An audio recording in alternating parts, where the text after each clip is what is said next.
Bonjour, je me présente. Mon nom est Annie Dufault, courtier immobilier agréé pour Remax Énergie. Dans ma capsule cette semaine, on va parler d'investir en immobilier en devenant propriétaire occupant. Est-ce une bonne stratégie? Eh bien, l'achat d'un immeuble à revenus peut être un investissement très rentable à long terme. Par contre, il peut être difficile d'obtenir le financement ou d'amasser la mise de fonds suffisante pour acheter. Donc, en devenant propriétaire occupant, bien, cela peut vous aider à devenir propriétaire plus rapidement. C'est une stratégie qui ne date pas d'hier, mais qui a aidé plusieurs personnes à devenir propriétaires. Et puis, bien que son terme soit quand même généralement bien compris, propriétaire occupant, ça fait référence au fait d'acheter un plex ou un immeuble à revenus de moins de 5 logements afin d'y habiter et de louer les autres logements. Généralement, les propriétaires occupants vont cibler des immeubles de duplex ou triplex. Pourquoi? Bien, pour plusieurs raisons, mais une entre autres et surtout, c'est qu'ils ne veulent pas avoir 10 locataires qui viennent cogner à leur porte au moindre problème qui arrive.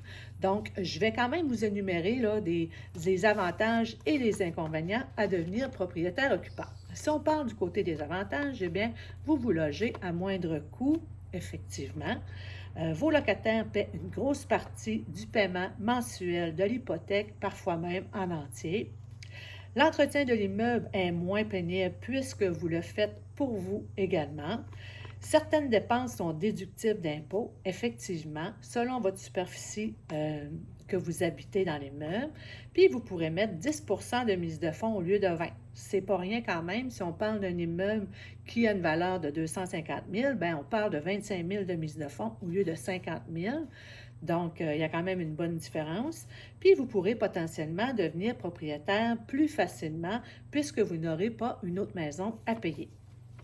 Pour ce qui est des inconvénients, bien, vous vivez avec des voisins qui sont très près, donc un peu dans le même principe que lorsqu'on vit en appartement. Et puis, il faudra vous habituer au bruit, au style de vie de vivre à proximité, et vivre dans un immeuble à plusieurs logements. Puis, vous serez près de vos locataires, donc vous ferez solliciter plus souvent que pour des niaiseries que si vous étiez un propriétaire qui passe seulement qu'à l'occasion. Donc, on se fait poser aussi la question, avoir un logement gratuit, est-ce possible? Bien, la réponse est oui. Est-ce vraiment réaliste? Bien, la réponse est non, parce qu'en devenant propriétaire occupant, bien, les loyers des autres logements vont payer une grande partie de vos paiements, comme l'hypothèque et de vos dépenses, mais rarement la totalité. C'est généralement plus facile, par contre, si vous achèteriez un 4 logements ou un 5 logements que si vous achetez un duplex. C'est normal. Plus qu'il va y avoir de revenus, moins vous allez avoir de dépenses à payer. Pour ce qui est d'un exemple au niveau des calculs, bien, si par exemple on parle d'un immeuble, un triplex à 250 000 puis on met une mise de fonds de 25 000 qui représente le 10 puis qu'on a des revenus, le revenu des deux autres logements qui nous restent finalement, ça représente 15 500 annuellement. On met un taux d'intérêt de 3,19 sur un amortissement de 25 ans, bien, ça vous donnerait un paiement mensuel d'hypothèque de 1 125 $. Si on multiplie par 12 ce paiement, ça nous donne un paiement hypothécaire de 13 500 annuellement. Et puis, on dit que l'immeuble a des dépenses annuelles de 6 000 $.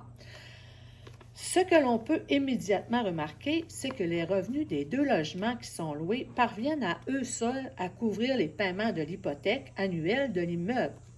On disait qu'on avait 15 500 $ de revenus, moins le 13 500 du paiement hypothèque annuel, et il nous reste encore une différence de 2 000 $ pour aller coucher sur nos autres paiements.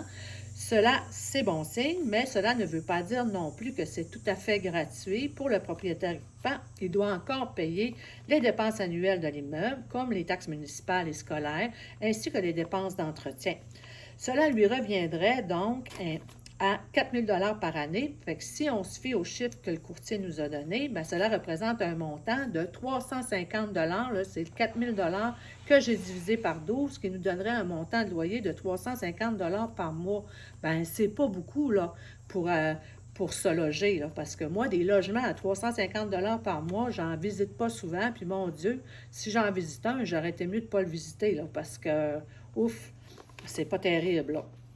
Donc, devenir propriétaire occupant, ça devient un mode de vie, bien effectivement.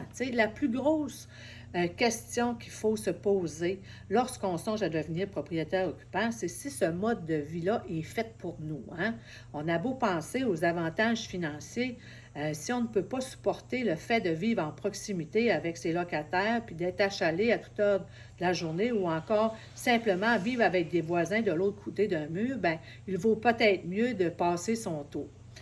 Donc, ça fait le tour de ma capsule pour cette semaine. La semaine prochaine, je vais faire la capsule sur comment calculer la rentabilité d'un immeuble à revenu. Ça va faire un peu une suite de notre capsule de cette semaine.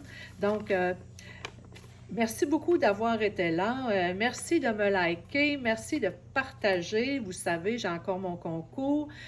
Pour tous ceux qui vont avoir partagé ma capsule depuis ma capsule numéro 1 jusqu'à ma 21e, eh bien, le gagnant pourra se mériter un frigidaire à l'effigie de son choix.